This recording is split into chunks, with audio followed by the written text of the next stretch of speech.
The woman was forcefully pinned to the ground, her clothes roughly torn open by the man, who then skillfully searched for her ribs.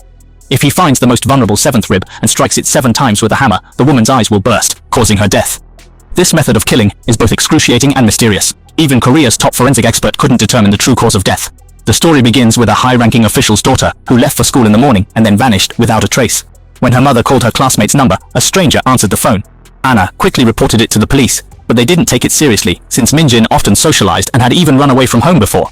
Her father, Chiang, concealed his daughter's disappearance to protect his election chances, knowing that if his opponents found out, they'd use it against him, causing his support to plummet. Her husband's indifference infuriated Anna. He cried while searching for his daughter alone. After 24 hours with no news from Min-jin, Chiang finally realized the gravity of the situation. He quickly used his connections to access Min-jin's call records, discovering frequent contact with a classmate named Choi Mi-ok. When Anna saw Mi-ok, she was shocked. The girl seemed dazed and wooden, with sadness in her eyes, and couldn't stop thinking about her parents. Anna was surprised to see Mi-ok looking so shabby and poor. She couldn't imagine her daughter associating with someone like that. Mi-ok was holding a cracked phone, trying to unlock it. When she heard footsteps approaching, she quickly hid the device. Mi-ok told Anna that Min-jin had gotten into a white sedan after school last night, but due to the rain, she couldn't see the license plate clearly. The police immediately checked the surveillance footage. However, it turned out that there was no white sedan on the outer ring road Mei-yu mentioned, either before or after school. Instead, a black sedan had been in an accident, resulting in the death of a man from out of town. It was clear that Mei-yu had lied, so Anna questioned her again. Unexpectedly, she noticed the Rolex watch on Mei-yu's wrist. She believed that Mei-yu and Min-jin's disappearances must be connected somehow. Anna immediately logged into Min-jin's email account to see if they were hiding anything. To her surprise, she discovered that Min-jin had 50,000 emails, even more than the CEO of a public company. After 3 days and nights of sifting through emails, Anna finally found a suspicious sender. She looked up their phone number and called, only to discover it was a female math teacher. Just as Anna was feeling confused, the female teacher turned on her phone and showed her a video. In the video, Min-jin and Mei-yu were performing and singing, but their classmates were mocking them and throwing things at their faces. Mei-yu was also isolated, but they didn't want their parents to worry, so they had been suffering in silence all this time. Desperate to find her daughter, Anna suddenly fell to her knees, crying and begging the female teacher for help.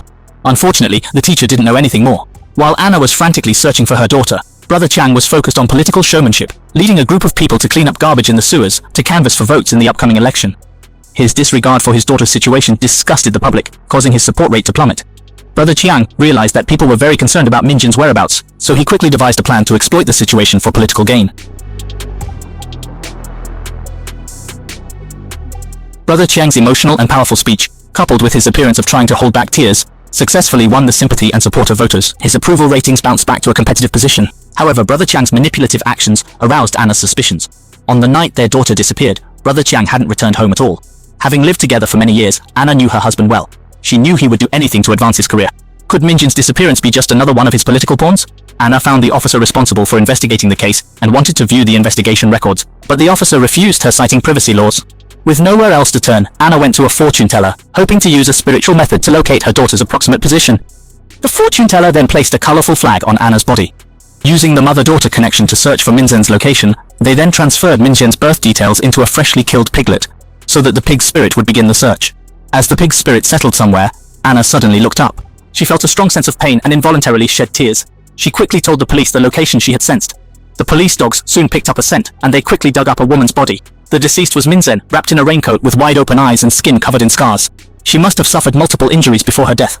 At Min-jin's funeral, her father, Brother Chiang, cried heartbrokenly, while Anna remained silent, coldly watching her husband act in front of the cameras. After the funeral, Anna immediately filed for divorce from Brother Chiang.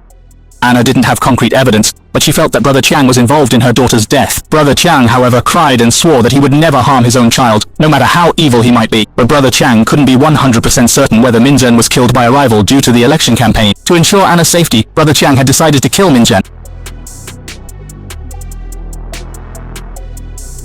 Brother Chiang sent someone to secretly protect her, and soon there was a new development in the case. An old lady saw a girl covered in blood on the night of Min-jin's accident and ran away in panic after encountering her. The old lady specifically mentioned that the girl had short hair. Anna instantly thought of Mei-yu, who was the last person with Min-jin before the accident. Meanwhile, Mei-yu finally unlocked the broken phone and revealed an eerie smirk.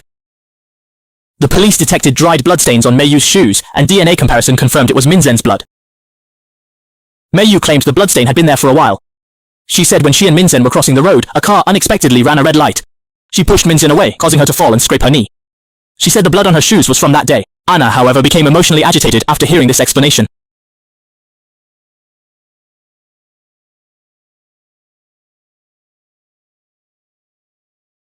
The forensic examination confirmed that Minzen did have a wound on her knee, consistent with Meiyu's description. The police then asked the old lady to identify the suspect, but due to the rainy and dark conditions that night, she couldn't confirm if the blood-covered person was indeed Meiyu. The police then changed tactics and used a lie detector on Meiyu, but all her answers passed.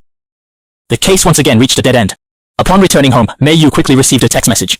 After reading it, she immediately rushed out on her bicycle. After riding in the dark for a while, she reached an isolated area. Meiyu then abandoned her bike and set off again in a black car. The front of the car was severely damaged, appearing to have been in an accident, while the back seat was covered in bloodstains. Anna accessed Minzen's email again and discovered an account named 10240, which had been consistently leaking test papers to Minzen before exams. Using information from her daughter's diary, she compared the test papers on the school's official website, and the results matched exactly. Anna managed to find the female teacher and came up with a reason to ask for her email account. As expected, the response she received was 10240. Anna printed out the test paper and confronted the female teacher, asking why she leaked the exam to Minzen and if she had killed her own daughter. The female teacher immediately denied it, claiming she only liked Minzen. She urged Anna not to inform the police about this matter, saying that Minzen was already isolated by everyone while alive, and she didn't want her to face criticism, even after death. On the night Minzen disappeared, there was a car accident on the outer ring road. Although police investigations showed no connection between the accident and Minzen, Anna's intuition told her that the police must have missed crucial information. She went to the accident site alone, hoping to find a breakthrough, but just then, wham! Anna's neck was pinned down by a thug. They tore off her clothes, located the most vulnerable 7th rib, pressed an iron rod against it, and began hammering. Anna woke up screaming in agony. The deranged thug told her to endure it, warning that if they missed the spot, she would die even more painfully. As the blows became increasingly violent, Anna was in so much pain that her eyes felt like they were about to burst.